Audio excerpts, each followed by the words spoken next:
My name is Charlotte Ayers. I'm 66 years old, and I've been retired for a little less than 2 years. I get about $2,500 a month in Social Security benefits. In a small town in Ohio, that's enough to get by. As long as I watch every penny, it covers me just fine. My husband passed away young. After my son, Benjamin, got married, I've been on my own, living alone in this old house, keeping it warm with memories. At my age, isn't that what life is supposed to be about? Family gathered, laughter echoing through the halls. With Christmas just around the corner, Benjamin called to say he wanted me to spend the holidays with them this year. In that moment, my heart lit up like someone had handed me a steaming mug of hot chocolate in the dead of winter, filling me with a warmth so deep it reached right down to my bones. As soon as we hung up, I got right to work. I pulled an old suitcase from the back of the closet and wiped it down again and again until it was clean enough to catch a faint reflection. The new sweater I had been saving for the holidays was already neatly folded, waiting. One by one, I packed it along with a few other things: the smoked sausage rolls Benjamin adored as a boy, Amanda's favorite local honey, and a few homemade jams carefully, making sure not to forget a thing. As I was packing, my fingers brushed against an old, yellowed photograph.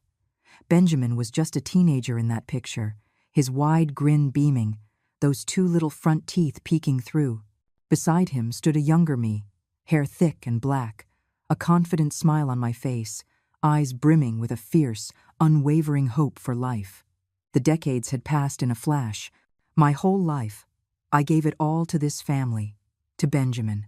When he was little, I worked shifts at the textile mill, nights, evenings, coming home so tired I could barely stand, just to make sure he had a better life.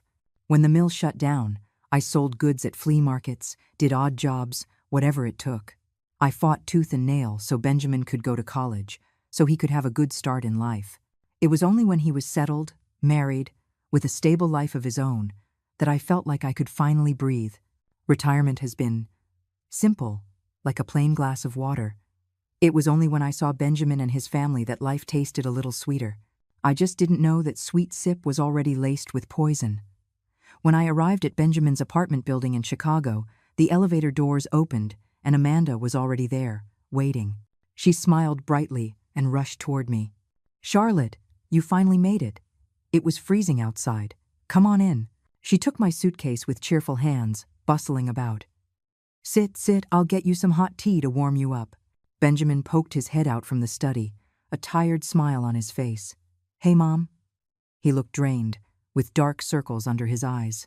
"Year-end is always a madhouse," he explained. "I've been working non-stop." I nodded, a pang of concern in my chest.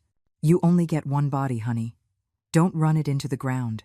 Amanda quickly returned with a steaming mug of tea, the welcoming aroma filling the living room. The warmth from the radiators enveloped me. It was a world away from the chill of my own little house.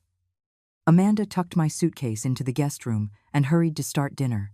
The spread she prepared was hearty and impressive: fragrant, juicy roast beef, tender, buttery pan-seared salmon, and a handful of bright, refreshing side dishes.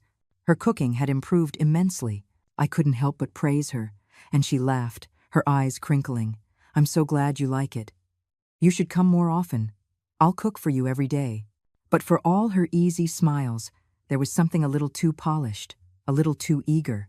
She kept piling food onto my plate, pampering me with an almost flawless care, like a new jacket that doesn't quite sit right on the shoulders close, but not quite right. Meanwhile, Benjamin shoveled food down thoughtlessly, his eyes darting to his phone again and again, as if something was pulling at him. The table felt alive on the surface, but underneath, it was like a sliver of bone caught in my throat, impossible to swallow, impossible to spit out. The next morning, Amanda's parents arrived. As soon as they walked in, Patricia wrapped Amanda in a tight, loving hug. They chattered nonstop, their high-pitched laughter filling the room as if the rest of us had disappeared. I stood off to the side, invisible. For a moment, I almost felt myself fading into the wallpaper. Robert was more reserved. He shook my hand and exchanged a few pleasantries. Patricia, on the other hand, had the air of someone used to sitting behind a large desk. She'd worked in an office at City Hall before she retired, and it showed. She glanced at me sideways, her eyes scanning my worn wool coat, the one I'd had for years, thick and sturdy, warm even if it was a little dated, and she gave a little twitch of her lips that wasn't quite a smile. To her, I must have looked out of place. The coat that had always made me feel prepared, even proud, now suddenly felt thin and tired under her gaze. Dinner that night was laced with a subtle tension. Benjamin and Robert traded conversational snippets about the latest financial news, while Amanda and her mother chattered animatedly about neighborhood gossip, grocery store discounts, and whose kids had recently been promoted. I just sat there quietly, picking at my food, feeling like an outsider. Patricia's voice, sharp and forceful, soon commandeered the conversation. "Robert and I clear nearly $15,000 a month between our pensions," she said, lifting her teacup with practiced grace. She glanced at me, quick and appraising. "Our expenses are minimal, so life has been quite comfortable. We just bought a little condo down in Florida last month. It's perfect for the winter warm weather, clean air." She turned to Amanda with a smile. "You two should start planning ahead. Housing prices are only going up. Better to upgrade to a bigger house now, especially before any babies come along." Amanda nodded quickly.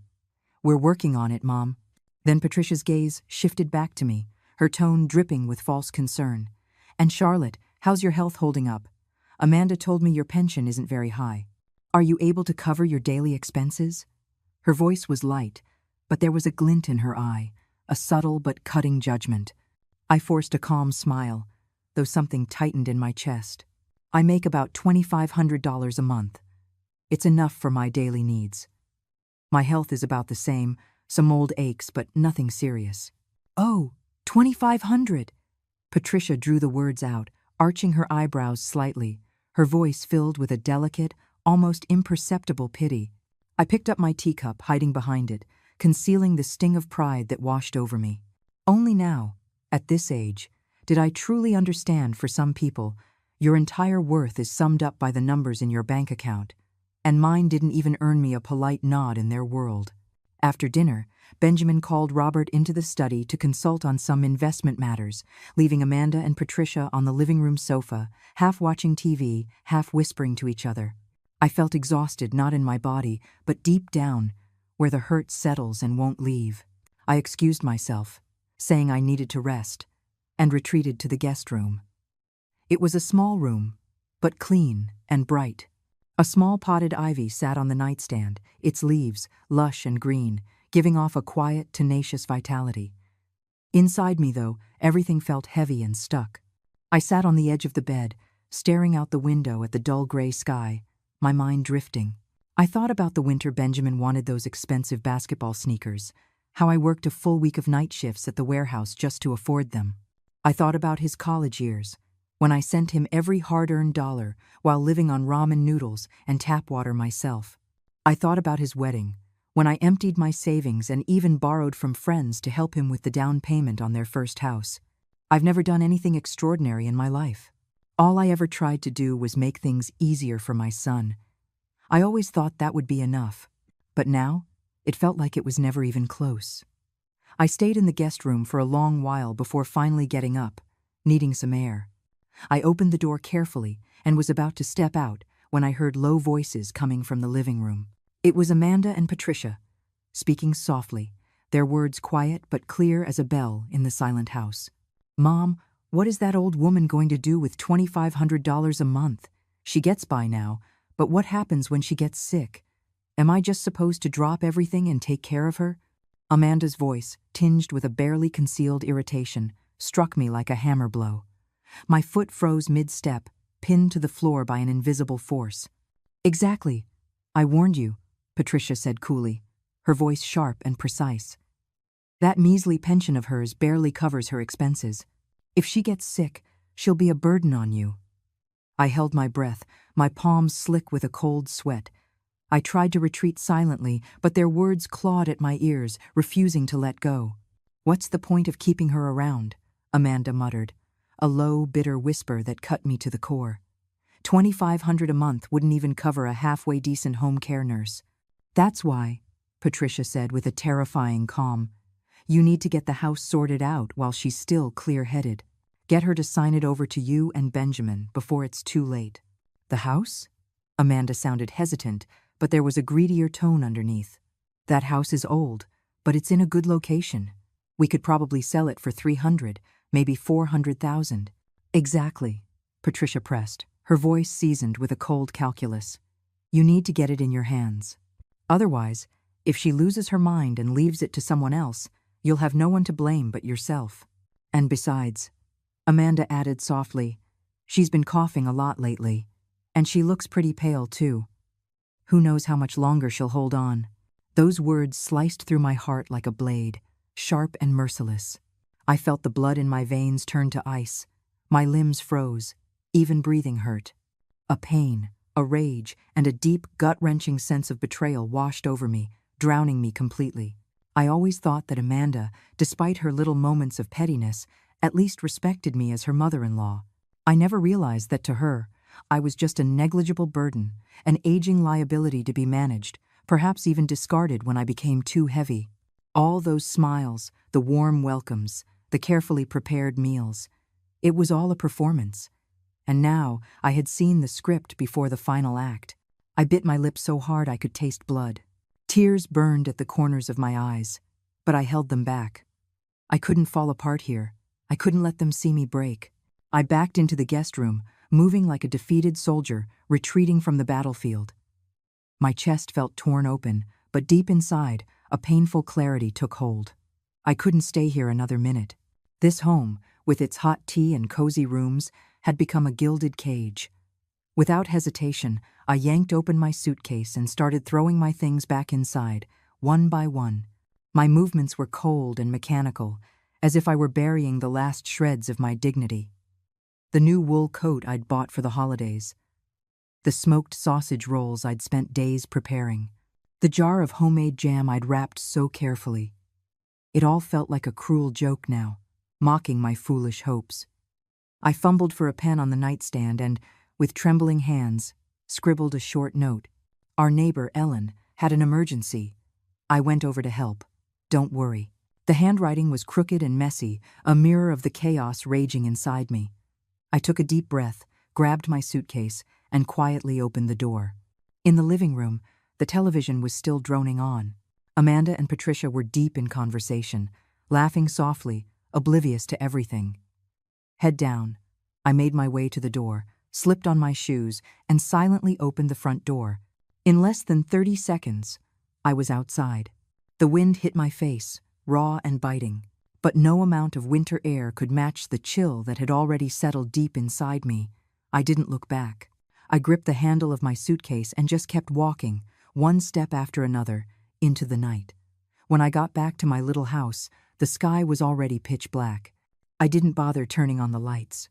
Fumbling in the dark, I made my way to the sofa and collapsed onto it, my body heavy and limp.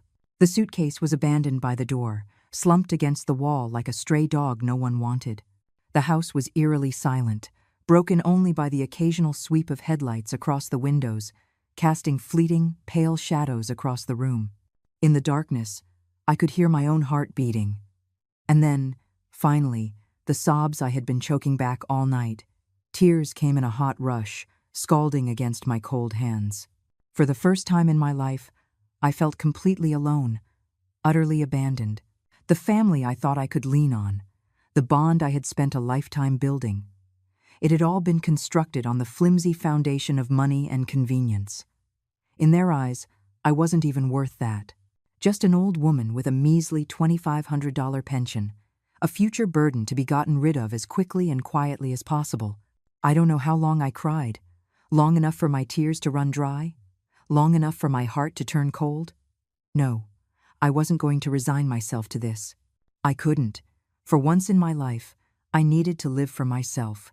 Slowly, I lifted my head and stared into the endless black of the night beyond my window. Maybe overhearing their conversation wasn't an accident. Maybe it was the universe giving me one last wake-up call. It was time. Time to reevaluate my life. Time to take my future back. I fumbled for the lamp beside the sofa and flicked it on. The light wasn't strong, but it pushed back the darkness, illuminating the room, and deep inside me, a tiny, stubborn light flickered back to life. The next morning, my phone rang. It was Benjamin. His name glowed on the screen, familiar and heavy. I hesitated for a moment before answering. "Mom, why did you leave so suddenly?" Benjamin's voice was thick with concern and confusion. "Amanda said you left a note about an emergency with your neighbor, Ellen." I cleared my throat, steadying my voice. "Yes. Ellen's husband had a sudden heart attack. She panicked and called me for help." It was a lie, and it sat like a stone in my chest, heavy and suffocating. "Oh, is everything okay now?" Benjamin asked. "Yes, it's fine now. They got him to the hospital." I continued the lie, a bitter taste rising in my throat. "Good, good. Mom, please take care of yourself, okay? If anything comes up, you have to let us know." He paused, then added, "I'll try to come see you in a few days." "No need," I said quickly, my voice soft but firm. "Focus on your work. I'm fine here." After I hung up, I let out a long breath, but for some reason, the air felt even heavier. Not long after, Amanda called. "Charlotte, why did you leave without a word?" "We were so worried about you," she said, her voice dripping with a perfectly measured, perfectly sweet concern. But I could hear it, that faint thread of relief in her voice, like someone who had just shrugged off an unwanted burden. "There was an emergency at home." "It's handled now," I said calmly. "Oh, but you have to take care of yourself, okay? Promise me you'll let us know if you ever need anything. Don't try to handle everything on your own," she gushed, her words wrapping around me like a web of careful lies. I murmured a few polite replies and hung up. Staring at the dark screen in my hand, I let out a bitter, broken smile. The cruelest part of it all was knowing I had to play along. To finish the performance they had so carefully staged. To pretend everything was fine. Maybe that's what being an adult really is. Smiling through the bruises, covering the pain with silence. 2 days after Valentine's Day, Benjamin finally came to see me. He sat stiffly on the sofa, fiddling with his hands, like he was carrying something heavy he didn't know how to put down. "Mom, that day," he began, his voice barely a whisper. Did you overhear anything?" My heart gave a little lurch, but my face remained placid, unreadable. "Overhear what?" "No," I said, my tone light and serene. Benjamin stared at me for a long moment, as if trying to read something hidden in my eyes. I held his gaze steadily, outwardly calm, even as my heart was quietly bleeding in my chest. No, I couldn't tell him, not now. If I laid it all out, it would only make things harder for him and for me. There was no point. He finally dropped his gaze, and after a long pause, he mumbled, "Mom, sometimes Amanda. She says things she doesn't really mean. Please, don't take it to heart." In the end, he chose her. I nodded slightly, saying nothing more. The room fell into an awkward silence, broken only by the steady tick-tock of the old wall clock. Benjamin stayed a while longer, fussing over my health and reminding me to take my medicine, before he got up and left. I watched from the window as he hurried down the stairs and disappeared down the street, a small, lonely figure swallowed by the gray afternoon. There was sadness in me. Disappointment, too, but mostly a tired, familiar acceptance. The son I had poured my life into would never truly understand me. After Benjamin left, the house returned to its usual empty quiet. I sat alone on the sofa, listening to the second hand of the clock tick by. Each click was a dull, echoing reminder of how empty my days had become. I began to think, really think, for the first time. What should life after retirement really look like? Grocery shopping, cooking chores, an occasional game of chess, or some small talk with old friends at the park? It was all so flat, so lukewarm, like a glass of water left out too long, not hot, not cold, tasteless and forgettable. That night at Benjamin's, the words I overheard had landed like a muffled thunderclap, cutting through the fog of my complacency. I couldn't live like this anymore. I got up and started sorting through the old house I had lived in for most of my life.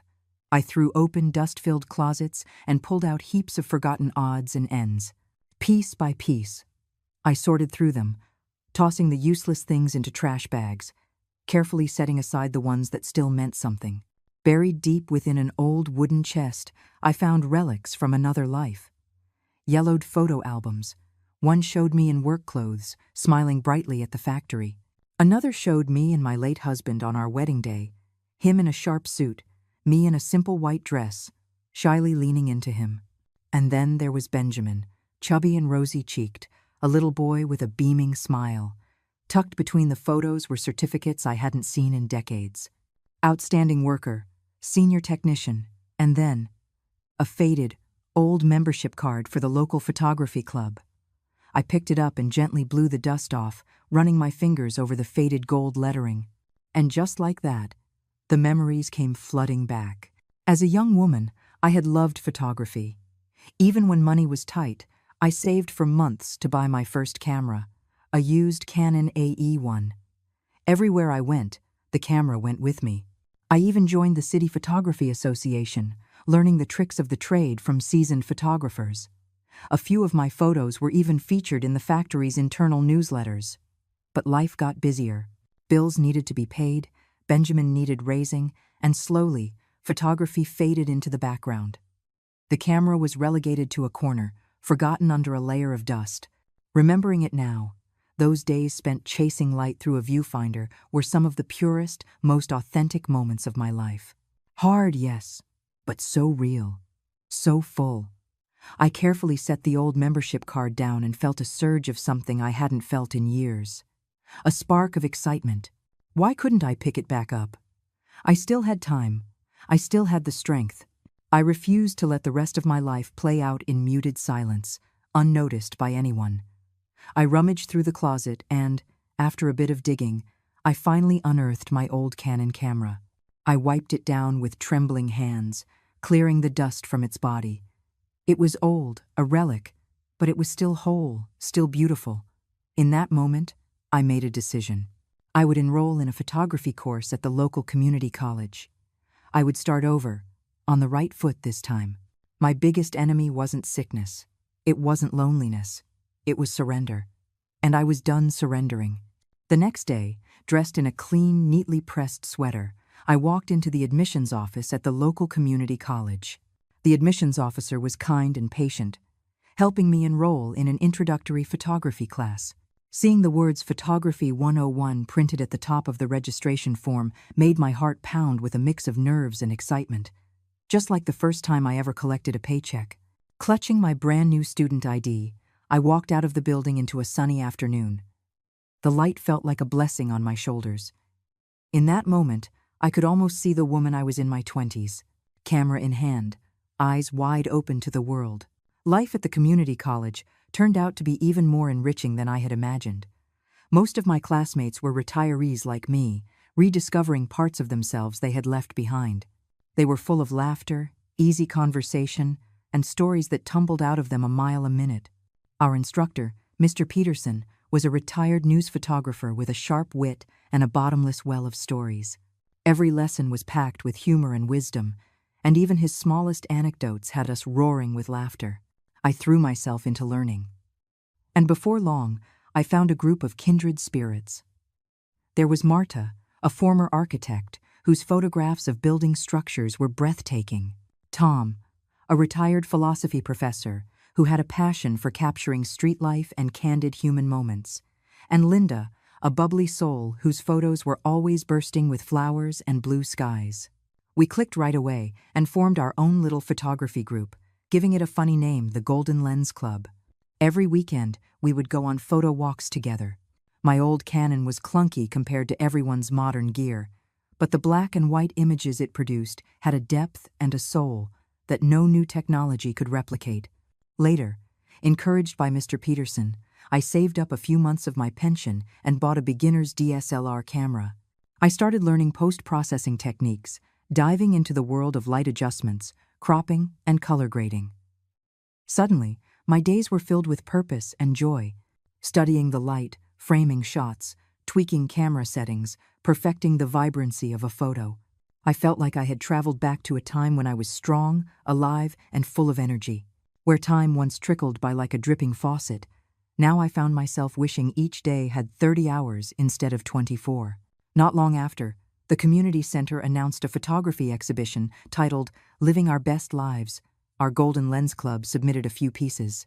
To my astonishment, One of my photos, sunset on Main Street, won second place.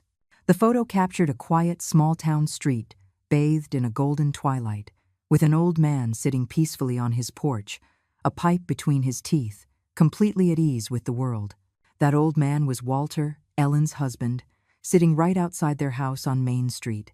After the exhibition, the local newspaper even ran a feature on me, complete with a picture and a headline that read, "Retired factory worker rediscovers passion through the lens."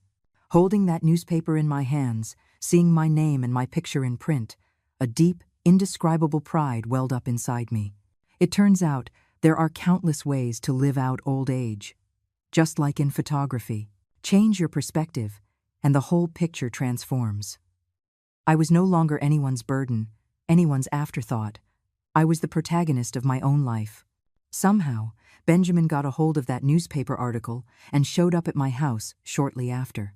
He had the paper in his hand, his face lit up with a mixture of surprise and what almost looked like disbelief and pride. "Mom, you're amazing. You really kept this one under wraps, the award and everything," he laughed, half joking. But the genuine admiration in his eyes was unmistakable. "It's nothing," I said, feigning modesty, though my heart was doing cartwheels inside. Benjamin watched me carefully for a moment. "You look different, I swear," he said. "You seem brighter. There's this energy about you. For the first time, I could feel it." His gaze had shifted. It was no longer the polite, dutiful concern he used to offer. It was real respect, something warmer, something that filled my heart with a soft, quiet joy. A few days later, Amanda called. We weren't far into our chat when she casually dropped, "Charlotte, I hear you're getting really serious about photography? Even winning awards? Those cameras must be pretty expensive, right?" I immediately caught the undertone in her voice. She wasn't just making small talk. She was probing, maybe worried I was burning through my savings. I smiled into the phone. "Oh, it's not that big of a deal. Just a little hobby. I've been learning about some small investments too, saving up some extra cash for equipment." I didn't mention what kind of investments, or how much I'd made. I left her to wonder. There was a brief, almost imperceptible pause on the other end of the line, before Amanda's voice turned even warmer. "Wow, that's so amazing. You're just living your best life, Charlotte. Just take care of yourself, okay? Don't overdo it." After I hung up, I smiled to myself. Funny, isn't it? The less you seek validation, the more cautiously others approach. It's just human nature. Those you lean on will take you for granted. But those who stand on their own make others uneasy. As time went on, my little photography hobby started to gain real momentum. I began uploading my landscape and street photos to an online photography platform. At first, it was just for fun. But slowly, messages started trickling in, people asking to buy the rights to my photos for websites, magazines, or to decorate coffee shops. At a friend's suggestion, I opened a small online store selling prints of my work. At first, I treated it like a side project. But to my surprise, the business started to take off. A few of my photos ended up on the covers of books from small publishers. Some were purchased by independent coffee shops to decorate their walls. Others were bought by individuals to decorate their homes. After deducting platform fees and printing costs, I was making an extra $300 to $400 a month. It wasn't a fortune, but to me, it meant everything. It wasn't about the money itself. It was about proving that I could still create value, on my own terms, in my own way. Amanda eventually heard about my little success story through a mutual friend. After that, her attitude did a complete 180. Suddenly, Amanda was calling me every few days, checking in with a sweetness that bordered on overkill. "Charlotte, are you free this weekend? Come over for dinner. I'm making pot roast. Charlotte, it's getting cold. I bought you a new sweater. When can you come pick it up?" Her enthusiasm was almost suffocating, and I knew exactly what was fueling it. I turned down most of her invitations with a polite smile. "Amanda, that's so sweet, but I'm going away with my photography group this weekend. I don't really need a new sweater. Maybe you could give it to your mom. Thanks for thinking of me, though. I've been pretty busy lately, but I'm taking good care of myself." I told her about my upcoming photography exhibitions, about the long road trips I was planning with my Golden Lens friends, about how busy and exciting my days had become. I held no grudge. I just had no intention of re-entering a relationship built on pretense and convenience. Once you see people clearly, it's easier to let them go. I no longer needed anyone else's approval to measure my own worth. The world likes to define wealth in numbers, but I learned something far more valuable. True wealth is freedom, especially the freedom that comes from living untethered to anyone's guilt, obligation, or expectations. My photography journey was picking up more and more steam. At one exhibition, a well-known local photographer saw my work. He kept praising my photo, Sunset on Main Street, saying it conveyed a rare emotional honesty, warm, real, and full of human tenderness. Thanks to his recommendation, I was invited to feature my work at the upcoming City Arts Festival. It was an honor beyond my wildest imagination. I carefully selected 5 of my best pieces, re-edited, printed, and framed them. On opening day, I wore a new gray-blue trench coat, my exhibitor's badge pinned proudly to my chest. Standing in front of my photos, I felt a mix of nerves and pride churning inside me. The exhibition hall was buzzing with visitors. I watched with a pounding heart as people stopped in front of my photographs, studying them, whispering to each other. Some young people even took out their phones to take pictures of them, framing their shots carefully, almost reverently. The feeling of being truly seen, truly acknowledged, was overwhelming and beautiful. For a moment, it was like I was 30 years old again. Out of the corner of my eye, I spotted 2 familiar figures, Benjamin and Amanda. They stood at the edge of the crowd, looking at my photos, then at me. Their faces were an open book surprise, disbelief, and something harder to place discomfort, maybe even a hint of regret. Amanda took a deep breath, plastered on a bright smile, and walked over. "Charlotte, congratulations. Your work is incredible, absolutely professional," she gushed, her voice a little too loud, her expression a little too tight, the emotions churning in her eyes like a storm she couldn't contain. Benjamin followed, clapping me on the shoulder. "Mom? Seriously? I had no idea you were this good." I nodded calmly. "Thank you." Inside, I felt only stillness. The great irony of life, the moment you no longer crave someone's approval, is the moment they rush to offer it. But by then, their applause means nothing. After the exhibition, Benjamin and Amanda insisted on taking me to dinner to celebrate. I let them. We ended up at a cozy Italian restaurant nearby, in a private room. The table was covered with rich, colorful dishes, and the mood felt forced into a kind of strained cheerfulness. Benjamin kept topping off my glass, showering me with compliments. Amanda wore a radiant smile, piling food onto my plate, pampering me with a warmth that was a little over the top. Beneath the surface, I saw it with perfect clarity. This dinner wasn't just a celebration, it was a setup. Sure enough, after the 3rd glass of wine and the 5th course, Benjamin finally put down his cup and spoke, feigning casualness. "So, Mom, Amanda and I have been looking at houses lately." I nodded slightly, waiting for the real reason. "This apartment is getting a little cramped," he continued, "especially if we're thinking about starting a family. We found a place 3 bedrooms, great location, really perfect, but we're just a little short on the down payment."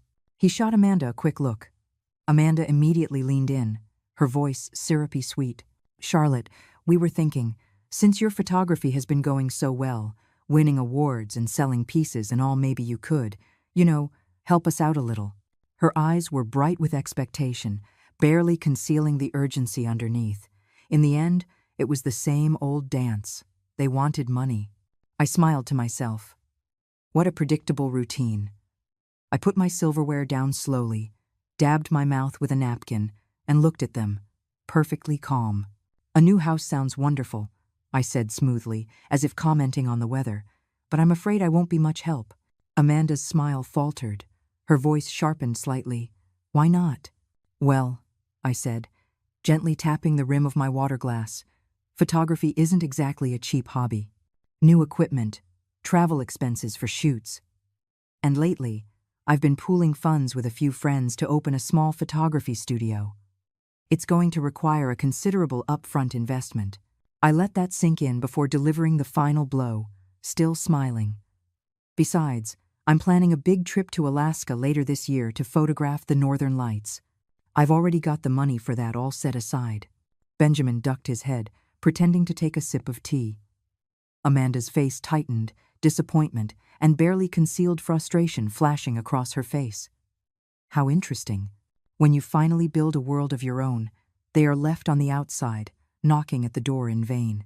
The so-called celebration dinner ended exactly as I expected, not with warmth, but with a quiet, tense departure.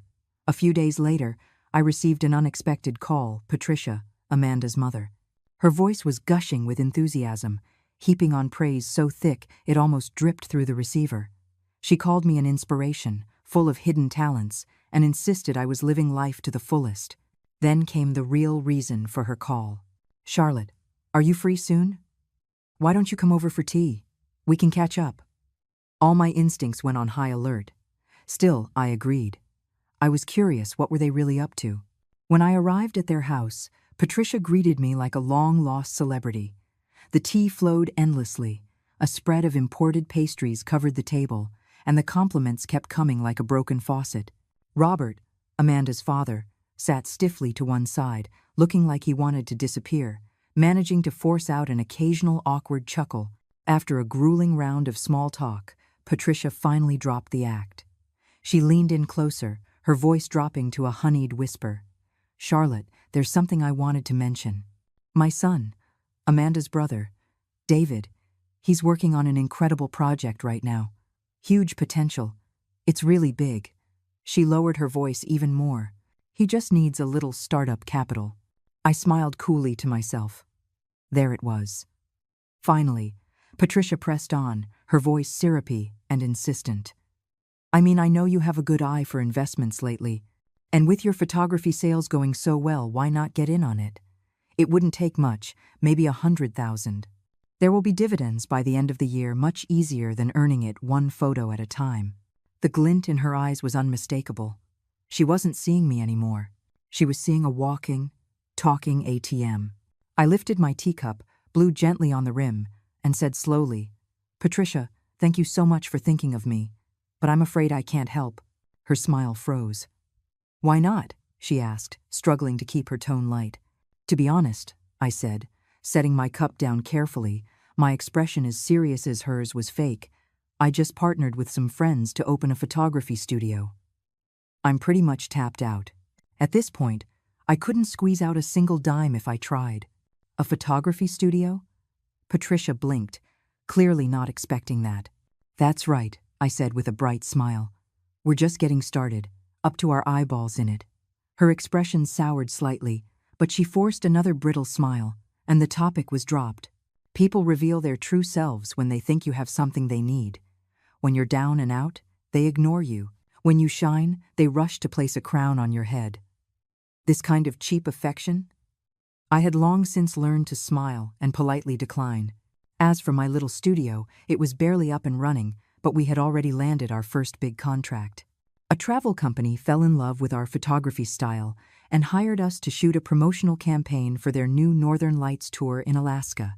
When the contract was signed and the advance payment hit the account, the whole office erupted like it was Christmas morning. It wasn't just a job. It was a dream I had shelved decades ago, finally coming true.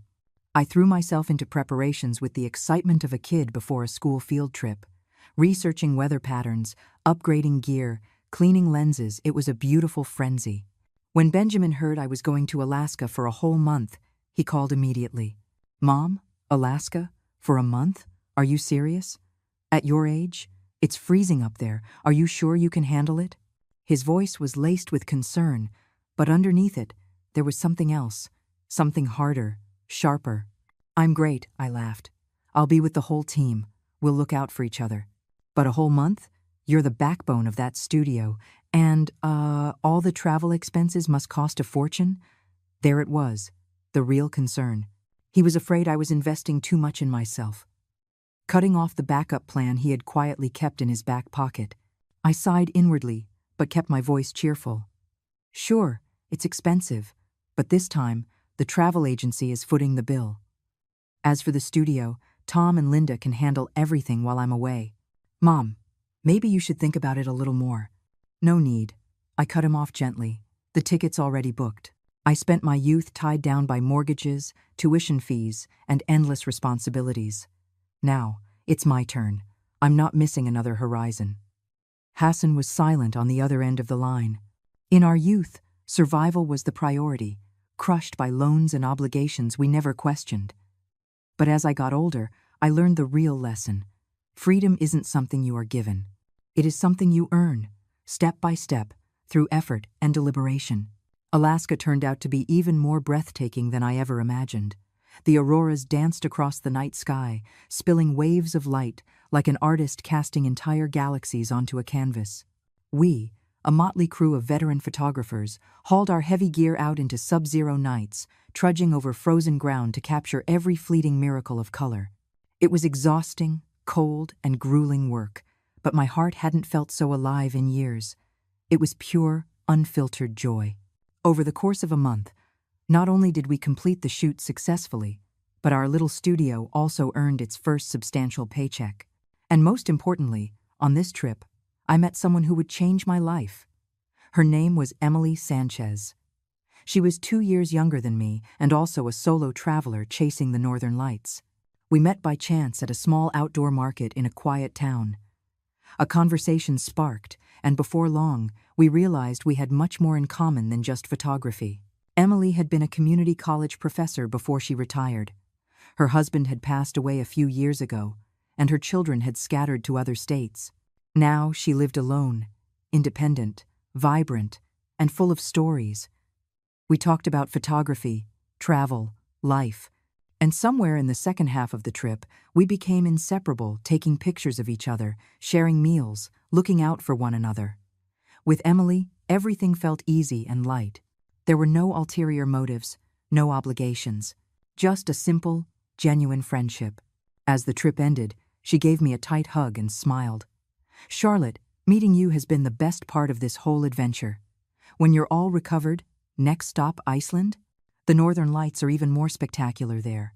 "You're on," I laughed, without a moment's hesitation. When I got home, I stared at my growing bank balance, the hundreds of stunning photos stored on my hard drive, the goofy selfies Emily and I had taken together, and I felt a contentment that ran deeper than words. It turned out, life after 60 could be even more exciting than the years before it, especially when you finally stopped wasting time on people and things that didn't deserve you. Emily and I stayed in close touch, trading photos, sharing editing tips, and planning our Icelandic adventure. It felt like life was finally moving forward. I was finally moving forward. But life, unpredictable as ever, threw me a curveball. One morning, while browsing for new gear online, a sudden dizziness washed over me. I felt a numbness down my right side. My words started to slur. My heart sank. I dialed 911 immediately. At the hospital, they confirmed it a mild stroke. Luckily, I got help fast enough to avoid major damage, but the doctors insisted I stay for observation for at least a week. Lying in that sterile hospital bed, under bright fluorescent lights with the antiseptic stench thick in the air, a profound sadness washed over me. Iceland would have to wait. Emily visited almost daily. She brought homemade soup, the latest photography magazines, and a warmth that cut through the chill of the hospital walls. She even helped out at the studio, making sure everything was running smoothly.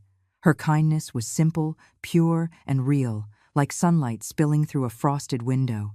Benjamin and Amanda came too. They were attentive, moving like the perfect caregivers. Benjamin ran errands. Amanda hovered by the bedside, offering water, peeling fruit, and fussing over me.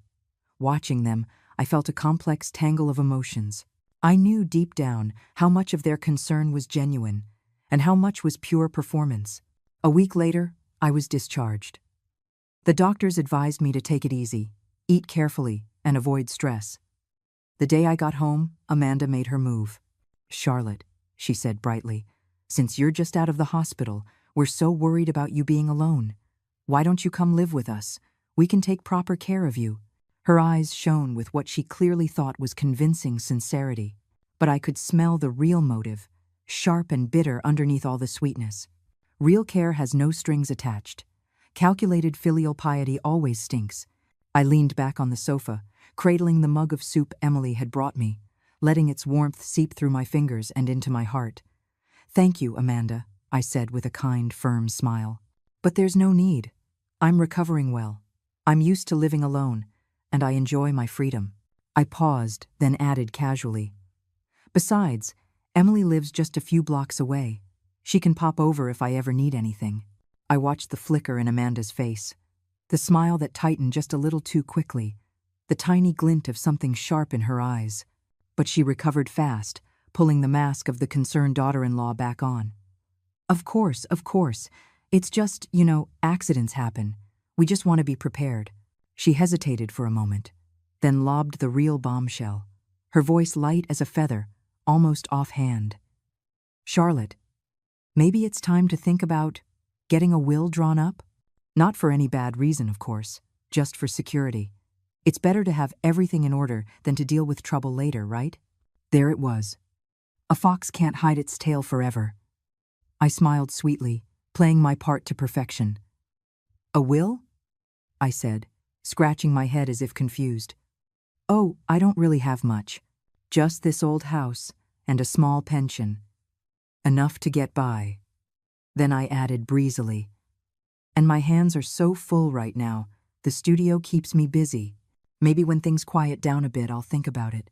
Amanda's eyes darkened for just an instant, a flash of raw frustration she couldn't hide, before she plastered that sweet smile back on her face. Sometimes, playing dumb is the sharpest armor an old woman can wear.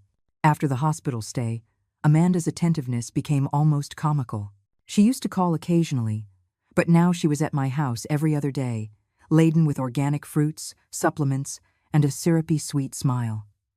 "Charlotte, how have you been feeling lately? If you need anything at all, just say the word." She was warmer than any daughter, but her eyes wouldn't stop roaming, scanning my living room, lingering on the shelves, the desk, the drawers, and her casual conversation was anything but. "Charlotte, your photography studio is doing so well, isn't it? What kind of big projects are you working on? Emily, she lives alone too, right? Do you two see each other a lot? Charlotte, it might be time to renovate this place. Imagine how great it would look with a modern touch." Every question was dipped in honey, but it carried a fine, sharp probe just beneath the surface. I knew exactly what she was doing. Still, I smiled politely, kept my tone light, and gave her nothing. But then, one afternoon, everything changed. I had gone to take a shower. Since I was still recovering, I moved slowly, taking my time. When I came out, a towel over my shoulders, I passed by the study, and through the half-open door, I saw her. Amanda, standing by my desk, rifling through papers with the focus of a thief. I crept closer, my heart pounding. She was holding my bank statements and my insurance policies. For a second, the world tilted. The chill that ran through me was more intense than any Alaskan wind had ever thrown at me. She had waited until I was vulnerable, literally bare and defenseless, and started snooping through my private documents. The rage that surged in me almost exploded right then and there. But I forced myself to stop. Not yet. Not now. If I confronted her, I'd lose the upper hand. Better to play it smarter. I cleared my throat loudly from the hallway, my footsteps slow and deliberate as I headed toward my bedroom. I heard a frantic shuffling behind me, Amanda shoving papers back in the drawer, rushing to compose her face before she emerged, as if nothing had happened. "Charlotte, all done?" I didn't hear the water stop, just thought I'd peek in while I was waiting. That smile, that sick, fake smile. It wasn't strangers you had to fear. It was the ones who wrapped their greed in the language of family. That night, after double-checking every lock on every window, I gathered all my important documents. The deed to the house, bank cards, insurance papers, trust agreements, and I locked them all away in the small safe I had quietly installed months ago. A few days later, Emily came to visit. We sat in the kitchen, sipping tea, the pleasant company warming me inside and out. Midway through, Emily hesitated, fidgeting with her mug. "Charlotte, there's something I've been debating whether or not to tell you." "Go on, Emily," I said gently. "No secrets between us." She bit her lip and leaned closer. A few days ago, a strange woman knocked on my door and started asking a bunch of questions about you. Very detailed stuff: your health, your income, whether you have children, if you're planning to remarry. A deep dread settled in my stomach. What did she look like? I asked quietly. Emily described her, and my heart sank. It had Amanda's fingerprints all over it. To be sure, I asked Tom, an ex-cop who now worked with me at the studio, to do a little digging. It didn't take long for the truth to surface. Amanda had hired a private investigator. She had ordered a full background check on me, my finances, and was even trying to look into the lives of my partners. In that moment, whatever shred of hope I had left crumbled. To them, I wasn't family. I was a living lottery ticket they hadn't cashed in yet. And strangely, after the wave of anguish and anger passed, I smiled. If they wanted to play a game, I was more than willing to play along. And this time, I would be the one setting the rules. That day, while Amanda was over, I deliberately picked up the phone and, in a voice loud enough for the whole living room to hear, I called my lawyer, Mr. Miller. Mr. Miller, could you come by my house tomorrow afternoon? I'd like to discuss revising my will. The sooner, the better. The moment the words left my mouth, I heard the distinct clatter of a glass being fumbled in the living room. I smiled to myself. When family turns into scavengers, the best revenge is to give them sleepless nights. The next afternoon, right on time, Mr. Miller arrived. And coincidentally, Amanda showed up too, this time with a basket overflowing with fruit. Seeing the lawyer sitting in the living room, her smile stiffened like a mask glued to the wrong face. It was strained, brittle, almost laughable. I invited Mr. Miller to sit, and making sure Amanda could hear every word, I got straight to the point. Mr. Miller, I said calmly, I'd like to update my will. It's important to have everything in order before it's too late. I gave a theatrical sigh for effect, my voice dropping to a somber tone. Given my age and recent health scares, I think it's best to be very clear. There's the house, my savings, and my shares in the studio. Amanda was perched on the edge of the sofa, peeling an apple with exaggerated care, but her ears were pricked like a hawk's. I've thought about it carefully, I continued, smiling just enough to twist the knife. I plan to leave half of my estate to the Los Angeles Photographers Association to establish a fund for older photographers who, like me, are still finding beauty and passion in their later years. The apple slipped from Amanda's grasp, hitting the floor with a dull, sickening thud. Her face went white. Her lips trembled. Her eyes, wide and frantic, stared at me as if I had just slapped her. "Charlotte, you," she stammered, unable to form a sentence. I ignored her completely, turning back to Mr. Miller to discuss the details of the donation, as if Amanda wasn't even there. Mr. Miller nodded thoughtfully, jotting everything down without a trace of emotion.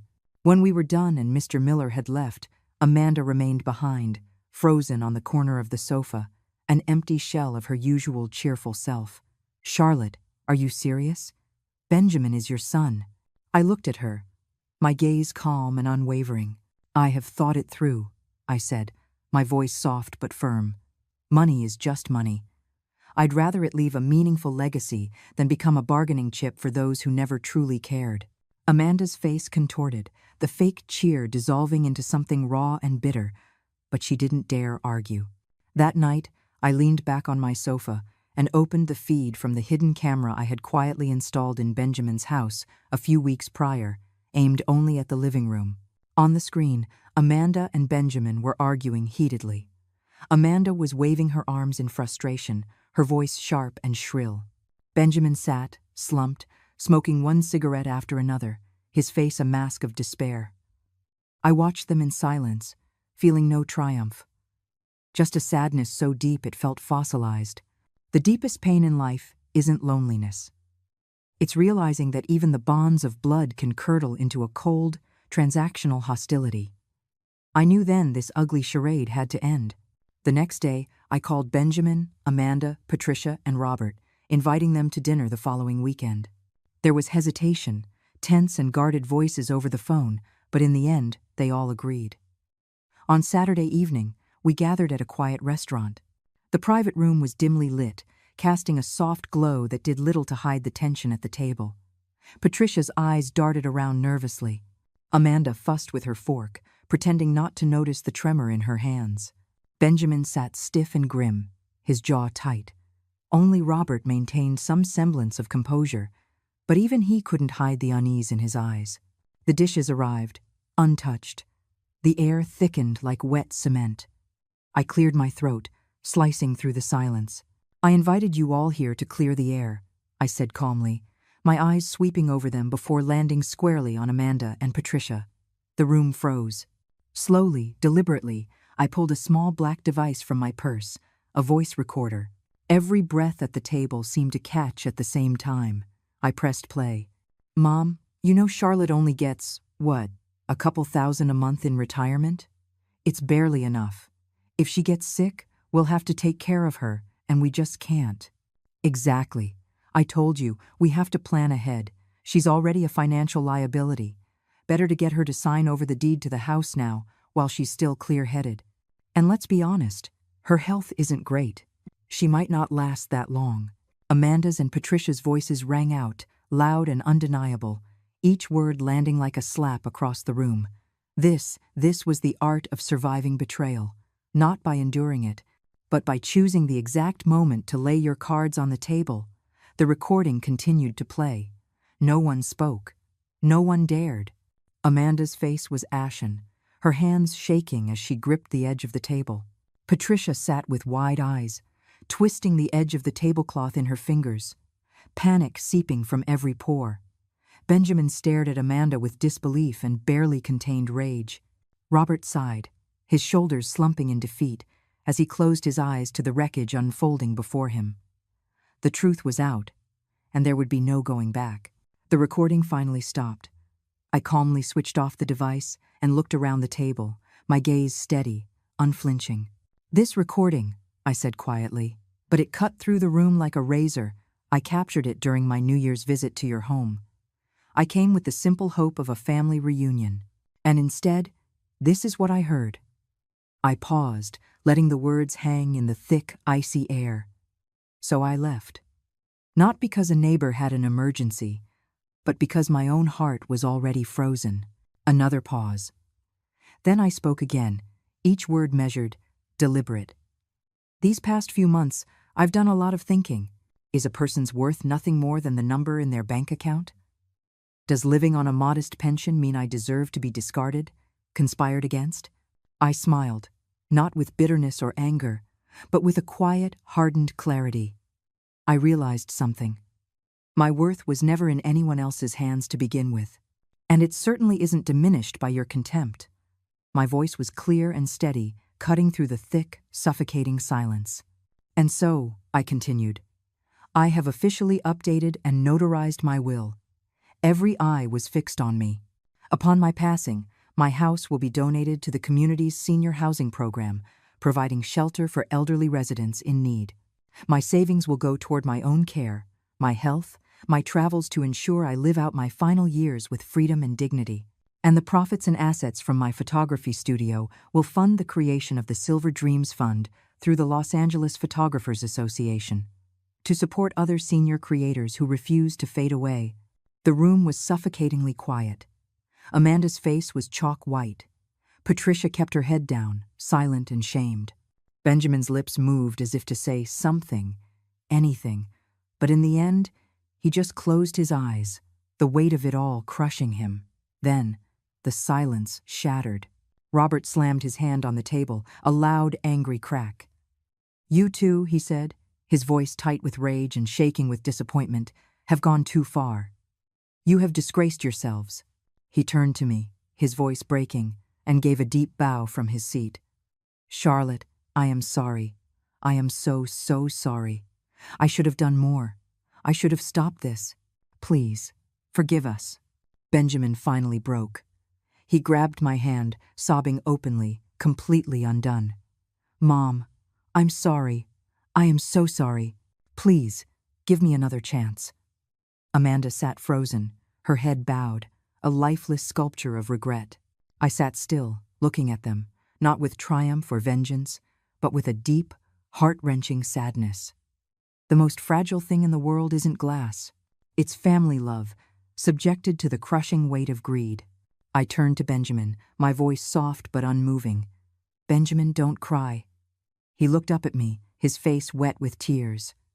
"Mother and son, we are blood. That is inseparable," I spoke softly. "But from today on, we live separate lives. I no longer require your love or your respect, and I will not offer you unconditional sacrifice either. We are family, yes, but we are also individuals, standing on our own 2 feet." I let my eyes sweep across the table, lingering briefly on each face before settling into a soft, almost serene smile. In fact, I already have plans for next month. Iceland, Norway. Heading north to chase the aurora, to capture the Arctic light and snow. "My new life," I said simply, "is just beginning." No one spoke. No one dared. The dinner ended awkwardly, dissolving into silence. Benjamin insisted on driving me home.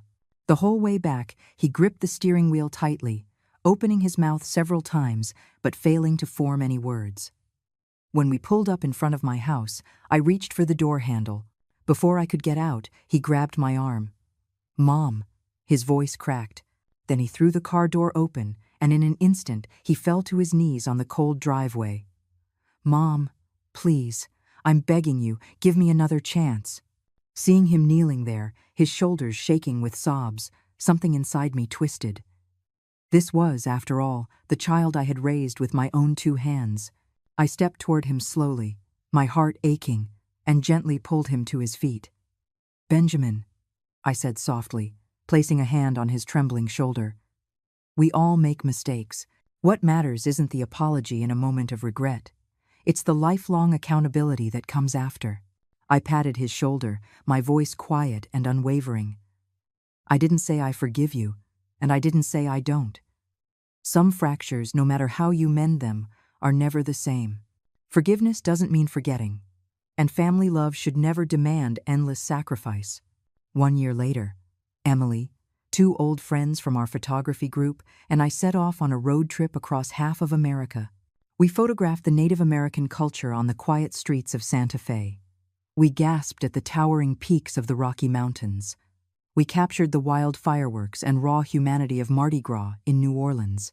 My photography had improved by leaps and bounds. Through my lens, I was no longer just capturing landscapes, but hearts, stories, the simple, wind-beaten faces of everyday life.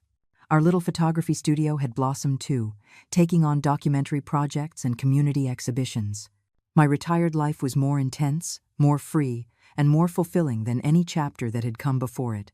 Sometimes, Benjamin would fly to whatever city I was exploring, just to spend a few days with me. There was more space between us now. But within that space, there was a quiet, genuine respect. He no longer asked about money, no longer hinted at inheritances. He just listened to my travel stories, studied the photographs I brought back, smiled at my stories. As for Amanda, after that dinner, she never appeared before me again. I heard whispers that her marriage to Benjamin had completely unraveled afterward. Endless arguments, rumors of divorce. But that was their journey now, not mine. I had long since moved on. One day, Emily wrote a short article about my story and sent it to a well-known magazine. The title was "From an Invisible Mother to an Infinite Sky." To our surprise, the article created a sensation. Hundreds of letters and messages poured in, people sharing their own struggles, their lost years, their tentative, hopeful new beginnings. The media began to spotlight senior independence, questioning how society could truly offer its elders respect and freedom. And I, a woman who had only wanted to live a quiet life after retirement, found myself, by a strange twist of fate, becoming a small, shining symbol. I would sometimes get letters from other silver-haired wanderers who asked me how to rebuild a life from scratch, how to love themselves again after years of being forgotten. I answered every single one as best I could. I told them, from the depths of my own experience, it's never too late. Your life can always begin again if you are willing. Right now, sunlight is streaming through my window. A mug of hot tea sits by my hand. All around me, the soft chatter of kindred spirits, fellow travelers, fills the air with laughter and light. And in my heart, There is only excitement for the next adventure. Looking back, all the pain, the betrayals, the disappointments, they were nothing more than scattered stones on the path. They didn't stop me. They built the very road beneath my feet. The final stretch of life isn't about waiting. It's about blossoming. My worth was never printed on a check. My worth was, and always will be, choosing to live fully, bravely, and brilliantly as myself. This is my answer. To all those who are still walking this road,